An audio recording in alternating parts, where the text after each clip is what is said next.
the Johnson's Wax Program with Fibber McGee and Molly.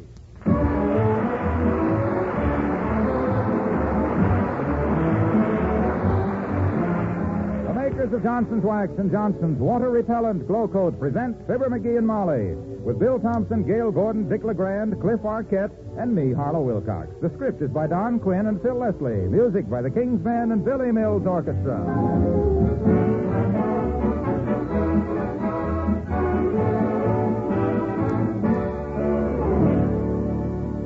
Fibber and Molly join us in a moment.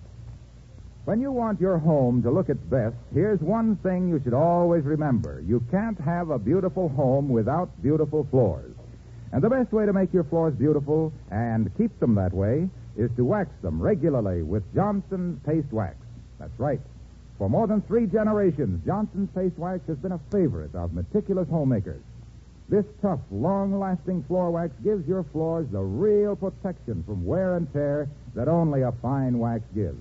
More than that, its hard, smooth surface makes floors far easier to keep clean because dirt, dust, and grime just whisk right off at the flick of a cloth or a dust mop.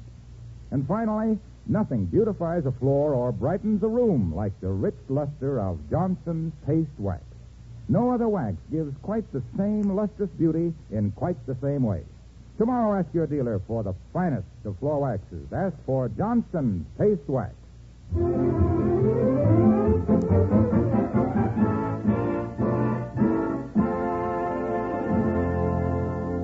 In the front yard at 79 Wistful Vista, there is a shade tree which badly needs pruning. Now, the logical man to do this job is a professional tree surgeon. But logic is rarely found at the home of Fibber McGee and Molly.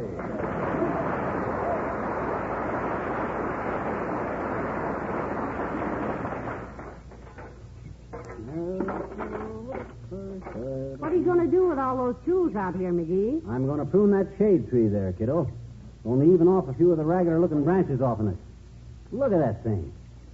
Well, it's as one-sided as a Russian election. Well, it does look a little uneven, but you be careful now. I will. I won't hurt myself. It's not you that I'm worried about, but there's the cutest little woodpecker that lives in that tree, and I don't want you to frighten him away. Me frighten him? Ha! That red-eyed little hammerhead dives on me every time I go out to get the evening paper.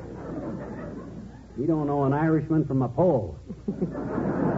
Oh, he's just playful, dearie. He's like a friendly little puppy. Oh, yeah? First puppy I ever saw with a built-in ice pick. I don't need him like I don't need another hole in the head. Let me see. I got my saw, my pruning shears, screwdriver, friction tape, awl. Hey, where's my awl?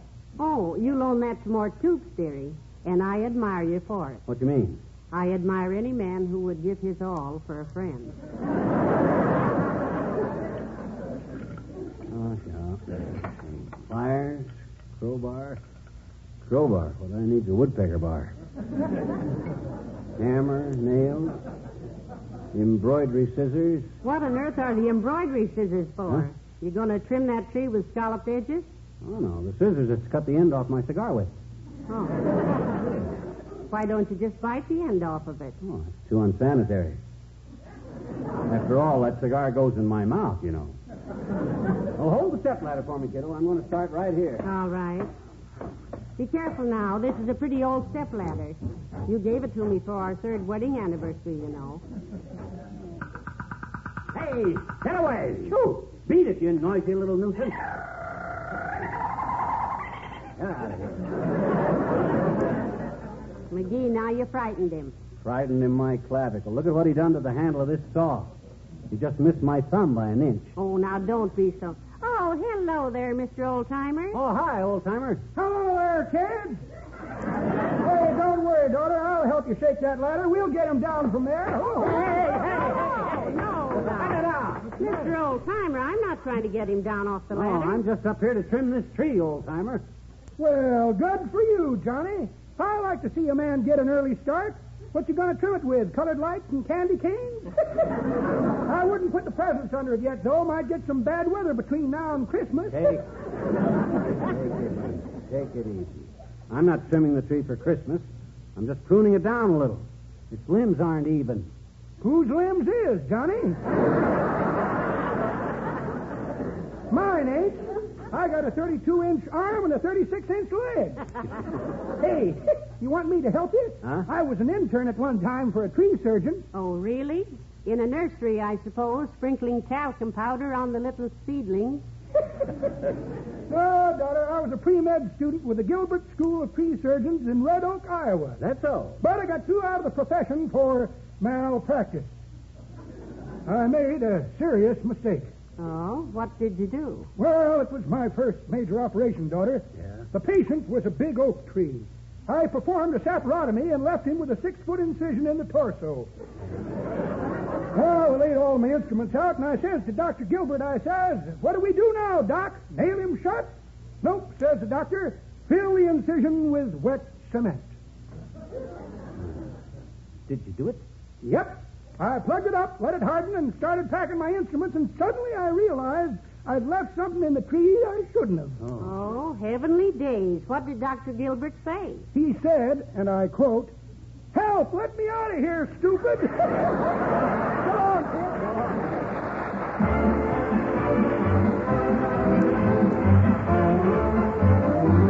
The King's Men and the Woodpecker Song.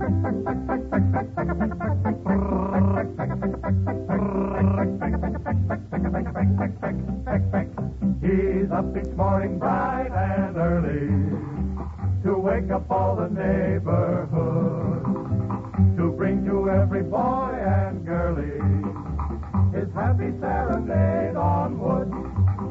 Hear him pecking out a melody, pecking at the same old tree. He's as busy as a bumblebee all day long. Hear him pecking out a melody, pecking all around the key. He's as nutty as he can be all day long. To serenade your lady, just find a tree that's shady. And when you hear that peck, sing right along. Come on and try his rhythm,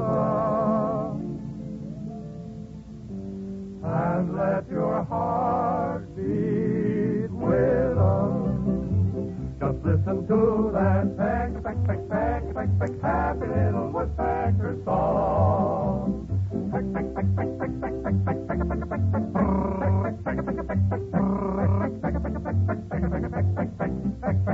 Hear him pecking out a melody, pecking all around the key. He's as busy as a bumblebee all day long, all day long.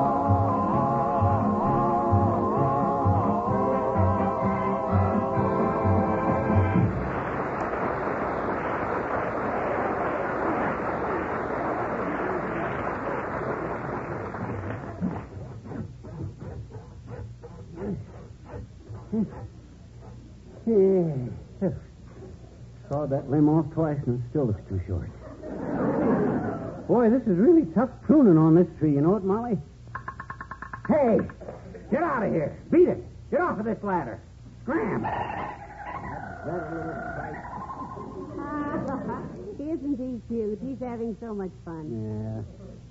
He likes fun. I got a good little game I'd like to play with him. Where's my badminton racket? Oh. Don't blame the woodpecker, dearie. You'd be excited, too, if somebody started sawing your little home out from under you a limb at a time. Yeah, I guess that's right. How does the tree look so far, kiddo? Am I trimming it even? Yes. Yes. You're trimming it even worse than it was. That last limb you cut off was a little too much. Oh, well, that one. I was merely trying to get... Mister. Oh, hi, sis. Hello there, Jeannie. How are you? Well, Hi, Miss McGee. What you doing, Mr. McGee? What you doing? What you up on the ladder? I'm pruning this tree, sis. Hey, why ain't you in school? We don't have any school today, I bet you. Oh. Our teacher's home with the bronchitis. Oh. She catch cold? Oh, no. She broke her leg. She broke her leg. How's that, Jeannie? I thought you said she had bronchitis. She has, I bet you. That's how she got her broken leg. She tripped over Willie's brown tie.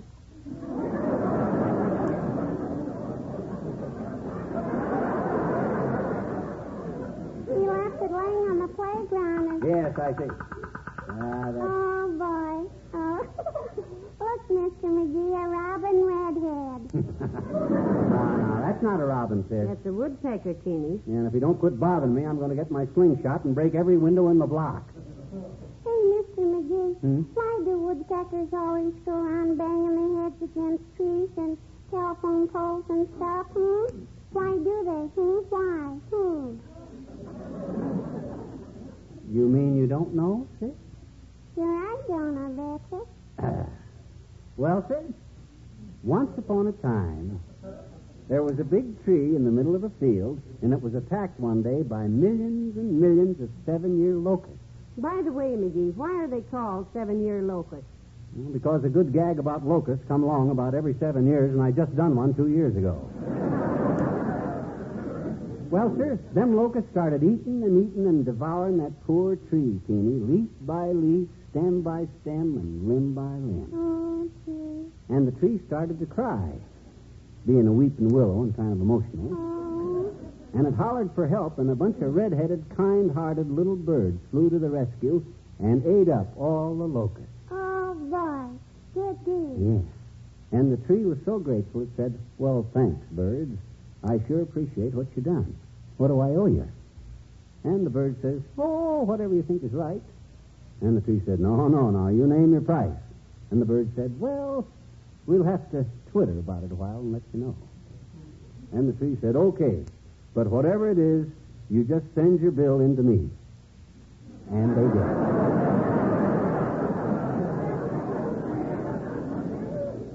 They've been doing it ever since. Every time one of these red-headed birds sees a tree, he sends his bill into it. Isn't that interesting, sis? Gee, it really was, mister. Only you overlooked one thing, I betcha. I did? What did I overlook? Your ladder is falling down. You have to jump off quick. Oh, my gosh. Oh, thanks, sis. It's okay, mister. So long, Miss McGee. So long, Teeny. Goodbye, Teeny.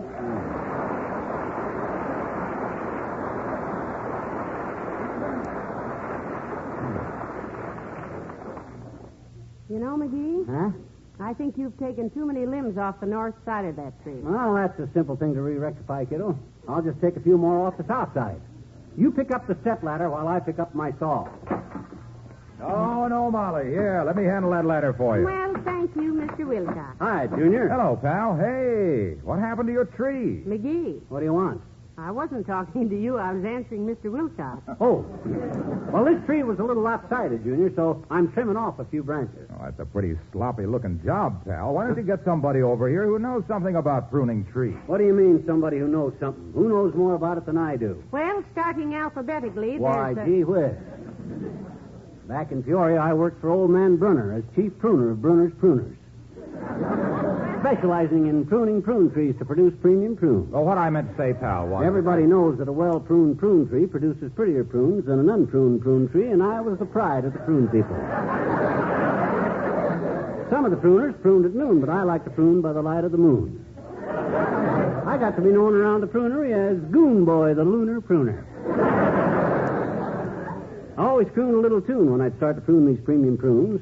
And between my crooning tunes and pruning prunes and tuning moons and crooning prunes, we finally ripped out all the trees and planted tulips again.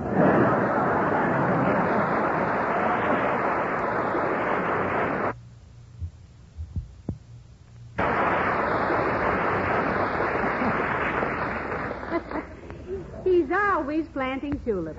Oh, well, you know, that reminds me of an amusing incident that happened to me during the war. Now, just a minute, Junior. Has this got anything to do with Johnson's water-repellent glow coat? Not a thing, pal, crossed my heart. Well, then go right ahead, Mr. Wilcox. Well, sir, I was driving through a little town in Colorado one afternoon when I saw a soldierly-looking young fellow running across a field. Yeah? He had on blue denims with a big PW across his back. Oh, I said, a prisoner of war. And I jumped out of my car and gave chase. How'd you know his name was Chase? Well, what did you give him? I mean, I ran after him, chased him for a mile. Oh, you chased him. And when I finally caught up with him, I stopped him and spoke to him in his own language. Hold it, Mac, I said. Parlez-vous German? What was he, an Italian fellow? No, he couldn't have been Tal. He answered me in pidgin English. Pidgin English? Yeah, he gave me a strange look and said, "Coo, coo." Oh, And then laid there. Well, I said, "Look here," I said, "you're an escaped prisoner of war. I can tell by the PW on your back." And he said, "That isn't prisoner of war. That stands for paste wax. Yeah. I'm a Johnson salesman from Racine, Wisconsin," he said. that was an interesting story. I'm not through yet. Well, get through, coo. Well, I asked him why he was running, and he told me. Yeah? He'd sold out all of his Johnson's paste wax. But there was such a demand for it, because after all, it's the finest protection that money can buy for floors, woodwork, fine furniture, leather goods, and so many other of your priceless possessions. Yeah, but... Because Johnson's paste wax seals them against dust and dirt and dampness and makes it so easy for them to retain that sparkling luster that he was running back to the factory for another supply. Well, why didn't you give him a lift, tightwad? I did, pal, I did. I took him back to my car and gave him a lift to the next big town. Oh. Matter of fact, it was in the papers the next morning. In the paper, what did it say? It said, "Prisoner of war escaped from Colorado prison." Police seek accomplice with getaway car. Oh. That was me, kids, the accomplice. Oh, boy.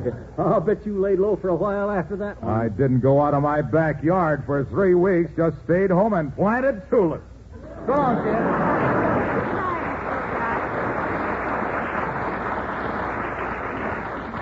Now, look, dearie, it's getting late, and you've still got a lot of pruning to do. Now, what time is it? It's about 1:30. Oh, my gosh, I had better get busy. Well, now, hold the ladder. Take it easy now. Hello, Molly. Hi, McGee. Oh, hello, Mr. Mayor. Hi, Fred. Pruning the tree, I see. Can I help you with it? Do you know anything about trees, Mr. Mayor? Indeed, I do, Molly. I went to an agricultural school some years ago. In fact, I was an instructor in horticulture and animal husbandry. Animal husbandry, eh? Well, good for you, LaTrivia. I always say that after a hard day's plowing, it's mighty nice for a horse to come home to his wife and family. Always say that. Never does much good, but I always say it. Why did you give it up, Mr. Mayor? Well, it got a little confusing, Molly. My students kept trying to get their livestock on the bride and groom program. Oh, Anyway, I preferred horticulture, planting, spraying, pruning, and grafting, that sort of thing. Mm-hmm. And from grafting, it was just a short step to politics, eh, LaTrivia? Yes. But when I was in school, we performed some very interesting experiments with plants, like crossing onions with violets for tea room salads. Oh. McGee has done a lot of interesting things like that, too, Mr. Mayor. Haven't you, McGee? Well, such as what, Tootsie? Oh, you can think of something. Oh. Sure I can. Oh, I mind one time, LaTrivia. I figured out a way to cross cantaloupes with Concord grapes so I could raise grapes as big as cantaloupes. Any success? Well, only in reverse. I had a fine crop of cantaloupes the size of grapes. Stuffed them with pimentals and sold them for olives. Well, if you'll excuse me, LaTrivia, I got to get back to work. I got a lot of... Go right ahead. When I get back to the office, I'll send our city forester over to help. Oh, wait a minute, McGee. Let me see that saw a minute. Here, Mr. Mayor, what's the matter with it? Oh, nothing. It looks like the one I used to play when I was in the Coast Guard, entertaining the crew, you know. Oh? Yes, it's the same kind of saw. Yes. It's a little flat. Oh. Well, I like to work with a flat saw. It goes through the wood better. Play something for us, won't you, Mr. Mayor? Yeah, I'll be happy to, Molly. Now, let me see.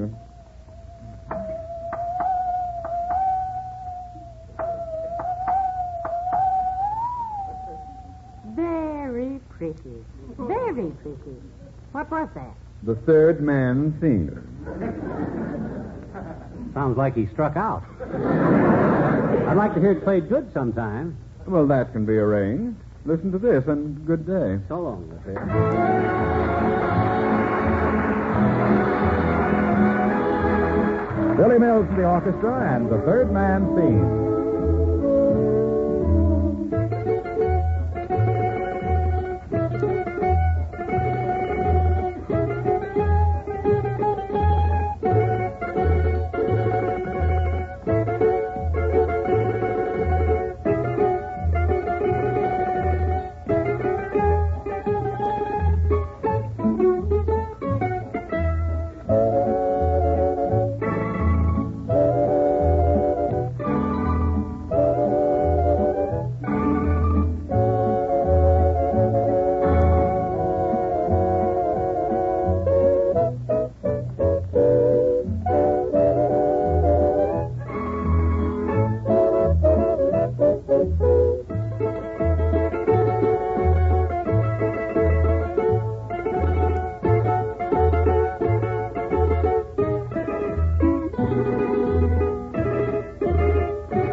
is the tree even yet?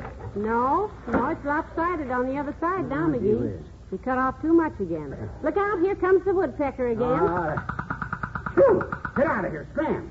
Hey, did you see that guy that time, Molly? If I hadn't ducked, he'd have parted my hair clear down to my chin.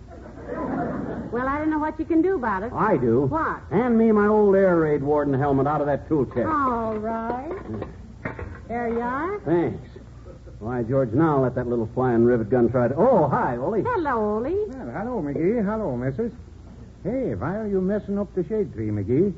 Nature don't make trees big enough for you? Well, he's trying to even it up, Ollie, but he keeps cutting one side too short, and then he has to trim the other side again. Well, like I always tell my kids. By the way, how are the children, Ollie? Good, I hope. No, missus, they're not good, but they feel fine. They're full of mischief. My littlest kid, Lars, he's rehearsing for school play. What school play, Ollie? Something for Easter? Yeah, little Lars says Easter Bunny in it. Oh. He's got good equipment for the part, too. Yeah? Every time he looks in looking glass, he can't believe his ears. Does he like to rehearse, Ollie? Oh, he takes it very serious, missus. He eats only carrots and lettuce for dinner, hops around on furniture like Bunny, and my missus say if he starts laying colored eggs, she'll skin him alive. Well, it's a lot of fun raising children, Ollie. Yeah, that's what all my friends with no kids tell me. You look very good in that iron helmet, McGee. Makes me think of my cousin Gustav. He was in the army, a second Bluey. Second Louis? No, 1 second he was practicing with hand grenades, the next second Bluey. That was Gustav all over. Well, so long, everyone.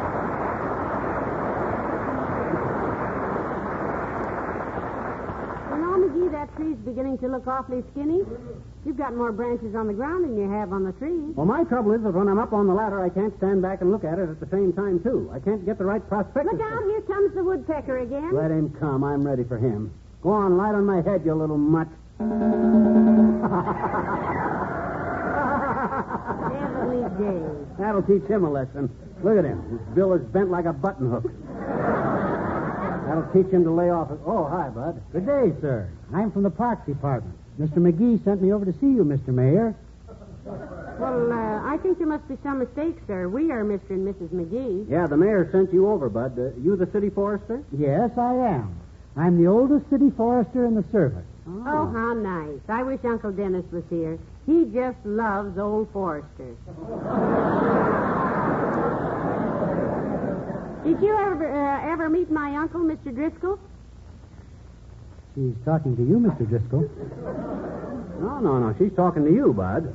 Oh, I'm afraid you're confused, sir. I am not Mr. Driscoll. Of course not. Mr. Driscoll is my uncle. Are you really, sir? Well, I'd never guess it. You look old enough to be her father.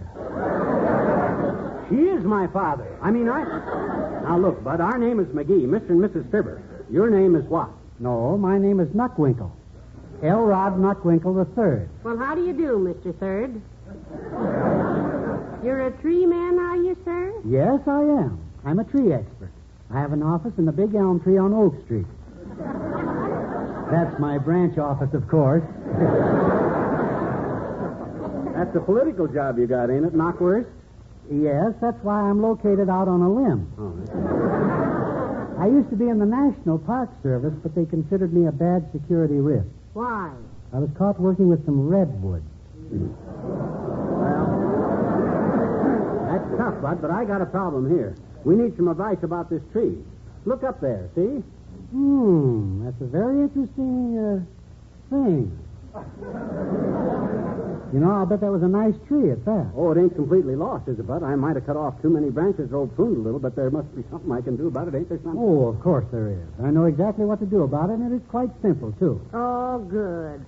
Have you an old bowling ball around the house? Bowling ball, yeah, sure, but I ain't got time to go bowling now, Bud, because I got... Oh, no, sir. My advice is take those last 4 branches off the tree. Yes? Get your bowling ball. Yes? Paint it with gold paint. Yeah? Put it on top of the tree and run downtown and buy a big American flag. Hot dog, that's wonderful, Bud. We'll be the only family in town with a real, live, growing flagpole. And long may it wave.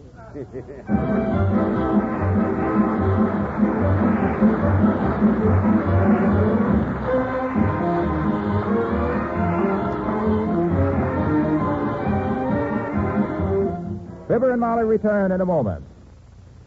Here's news about Brisk. B-R-I-S-K. Brisk, the new miracle wax starch that really makes clothes look and feel like new again. It's made by the makers of Johnson's Wax. Brisk does everything starch can do and does it better. Because Brisk is not just a starch.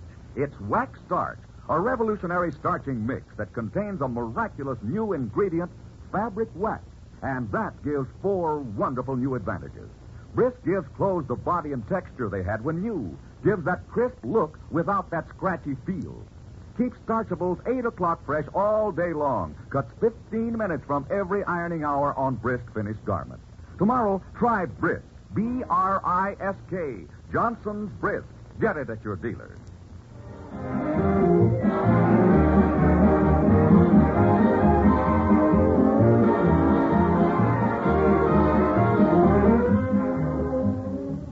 Ladies and gentlemen, we'd like to offer a salute tonight to the Boys Clubs of America. There are 325 boys' clubs across the nation now, and their goal is 1,000 of these clubs. The evil monster of juvenile delinquency is a serious threat to our children. The Boys Clubs of America are dedicated to meeting and beating that threat. And they're doing it very simply, by boys clubbing it to death. Good night. Good night, all.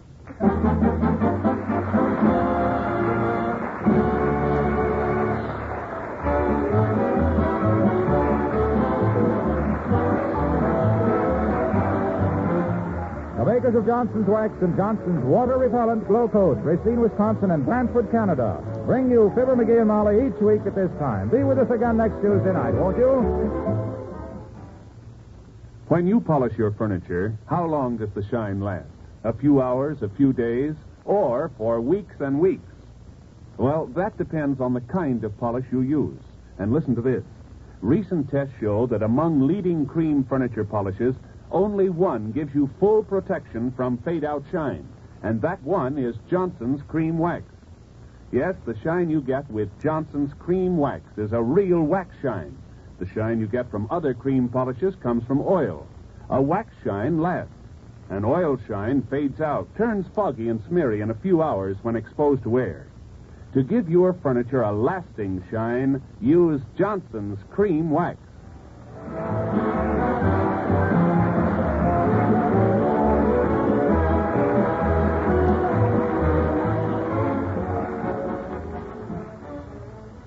Steve Wilson takes a guided tour on Big Town, next on NBC.